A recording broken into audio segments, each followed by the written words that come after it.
Hi everyone, this is Ricky with Bromero Cards, and I'm here today to share with you a card I made using some Zig Watercolor pens with a stamp set from Unity Stamp Company. This is a set or a kit that was released in December of this year. You can be a member of their Kit of the Month club, and they'll send this to you each month in the mail. And so on this card, I'm going to be using the floral stamp. I'm going to point to it here. And on this card, you're already going to see it heat embossed, stamped with black ink. I did that prior to making the video because most people know how to do that. So what we're going to do now is we're going to start watercoloring. I'm going to use some watercolor pencils or water pens and then some Zig watercolors. So the first colors we're going to use are light carmine and light pink. This first flower, I'm going to go a little slower just so I can show you the technique that I use. And then throughout the video, I'm going to speed up the coloring process. You'll see the colors, but everything else will be sped up. So basically I put the dark color in the center, the light color out towards the end, and then I use the water brush to actually spread the color out. And you'll see me go back and forth between different flowers just so it gives it time to dry, because sometimes it's a lot lighter after it dries, so you'll have to go in and make it a little bit darker. The next thing we're going to do is add some geranium red in the center. I'm going to add that to the center, and I'm going to take the water brush and then spread that out as well. I wiped off my brush a few times on the towel because there was way too much water on there, and that just helps keep the water from soaking into the paper. The next thing we're going to do is the leaves. We're going to use deep green and May green. Same thing, I'm going to put the dark towards the middle or towards the inside part and the lighter green on the outside. I'm going to do all the leaves this way, but I'm not going to show you each leaf. It takes too long, but it's the same process. I added a little green there so it could add a little bit more texture and a little bit more depth to the leaf. I'm going to do the same thing for all the other leaves. I'm going to take the pink here and put it in the flower. And I'm going to spread that out a little more because the flower had dried a little bit, so we needed to add a little more color to it. And then I'm going to just take the water brush and spread that out a little bit. And then the next color I'm going to use is yellow-green. And then I'm going to put that into the leaves because it needed to be a little bit lighter. And later on in the video, you're going to see me add this yellow, or I believe it's lemon yellow, to that big pink flower. You'll see that eventually as well. Now we're going to use yellow. We're going to paint the next flower. We're just using the yellow marker, spreading that out. And I believe I tried to add a little more yellow to this, but it really doesn't quite work out as well. But that's fine. You know, we just move forward. Next, we're going to use carmine red and red to paint the next flower. I'm going to put the darker red in the center, and then I'm going to put the lighter red on the outside. And then I'm just going to spread that out with the water brush. Use the same technique for every flower here, so that's why everything's sped up, and you don't need to see this in real time. You could always pause the video if you're trying to follow along. The next colors we're going to use are cobalt blue and light blue, and that's going to be the next flower. I'm slowing this down so you could see the colors. Same thing, light on the outside, dark on the inside, water brush, and spread that out. Now you will see me take a little bit more blue and add a little bit more texture through here. You'll have to do that every now and then because it gets watered out a little bit. The next flower, we're going to use purple and light violet, I believe. And that's going to be for the little 4 clover flowers that are there. I'm putting the darker color in the center and the lighter on the outside. And then on this flower, it actually is a little too light. So I go back with the purple and just draw a little bit more in there, and then put some more water and spread it out a little bit. And it gives a little bit more texture and depth.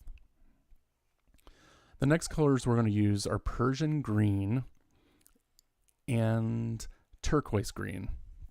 And we're going to do that very last flower right there at the bottom left-hand corner. Same technique, sorry to repeat myself, but it's just going to be the same. I take the darker marker and just add a little bit more texture along the petals of the leaves just to give it a little bit more depth. And then you're going to see me take the light carmine back to the original flower, I believe here, and just add a little bit more color. There was a petal I missed, and then I'm just adding a little bit more color along the lines. And then I'm going to take this lemon yellow and go along the outside of the flower, because I thought maybe a little yellow would lighten up the outside. And it did. I actually enjoy the way this flower came out. I'm going to take a little water and spread that out. And then we're pretty much done with this card, or this part of the card. The next thing I do is I actually take a light gray marker, and in the end of this, I probably should have just skipped this step because you really can't see this with the final card. But basically I take the light gray marker and I put it all the way around the image and spread that out with water. Again, the final version of the card, you really can't tell there is even gray around it. I was trying to do a little bit more depth and have it pop up a little bit, but in the end, it really didn't work out. So now we're going to start putting the card together. I'm going to use this sentiment from this set, I Hope You Feel Beautiful.